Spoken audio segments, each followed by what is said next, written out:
Hello again, happily moving here for a despair and powerlessness serie. It's such a strong topic and very heavy, but we try to make things slightly lighter and positive. So there is one tool that I love to use, and actually I've got it pinned on my kitchen table, so I can read it every time I'm eating, basically.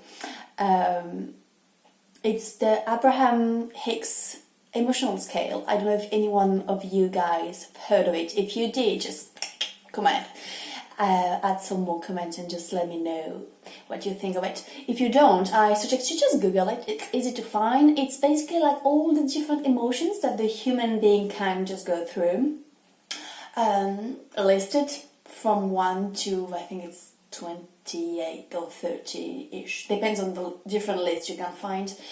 Anyway, there is number 1, which is contentment, happiness, freedom, love. And there is number last one, which is fear, grief, and powerlessness and despair. So basically, when you are in this mindset, you've reached the bottom. You can't really go lower than that. So it's the positive things that I can say from that is it can only get better. It can only get better. Sure, it can still go slightly worse, but not by much really. Globally, generally, you've really reached your bottom, your own bottom. The bottom line, and you can't really dig in even further. Yeah, it's your own little flat time. But from there, you can totally rise up again, and this is what's going to happen if you give yourself time. So emotionally, just embrace it and just wait as much as you can. I know if you've got activities, if you've got kids, just try to do the minimum, just the necessary things. Don't overdo, don't overthink it, don't overachieve, don't do anything, basically. Just do the minimum things to keep you alive, keep your kids alive, keep your job. Don't try to be the perfect mom and the perfect employee or the perfect business owner. Just be enough. Basically, the enough minimum one that you can reach. And then with all the time that you've got left, just take care of yourself. So if you need to sleep, you just sleep. If you just don't feel like doing anything, it's okay to just sit on your chair, sit on your bed, sit on your couch, just gazing at things and just basically doing nothing. It's okay. You don't have to do something to feel better about it.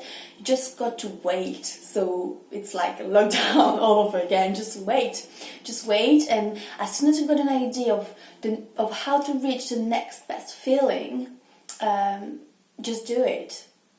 So you just basically wait in between moments of illumination, of enlightenment, of you're oh, I could actually cook some cookies and then eat them, or I could actually make myself some hot chocolate, and that would actually brighten my day.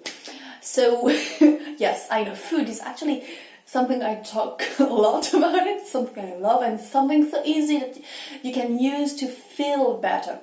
At least it works for me, so I just hope it would work for you.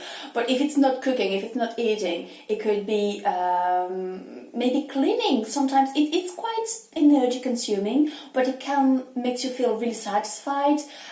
Just to do an activity where you don't have to think. It could be coloring or doodling, could be even sewing or doing some DIY or gardening or just reading a good book or magazine where you don't have to think too much, or just watching rubbish TV and just, spend the afternoon, spend a day in front of your TV if you have to.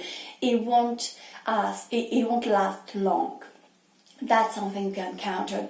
It's just a matter of days, maybe hours. So you can just lean on with that and go on with that and just do it, and just know that it will get better, that you will get out of it, and then you will have all these new ideas, all this energy, everything that you need to feel better. And if, by all means, you don't really feel that you can possibly handle that by yourself, go seek for practitioners and experts and therapist help. They are here to help, and they're really good at it, and there is no shame whatsoever about asking for help.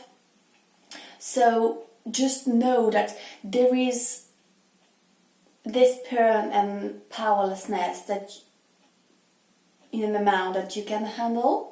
And there are sometimes situations where it's just too much. And in those situations, just be able to acknowledge that you've done whatever you possibly could, but it's not enough. So you've got to ask for more help.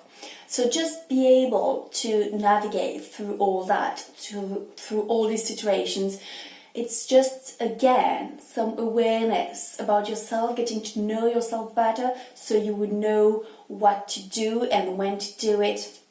And I just hope that all this talk around this topic just, well, first raise your awareness on that, and also gave you some tips and ideas and, just things to do, or just things to look for when this happens. So you know that you don't have to force yourself, you don't have to be proactive, you don't have to be like, oh, I've got to do this, I can't let myself down. Sometimes it's just okay to be down a little. So yeah, just flow with that and let the waves go, and nothing lasts forever.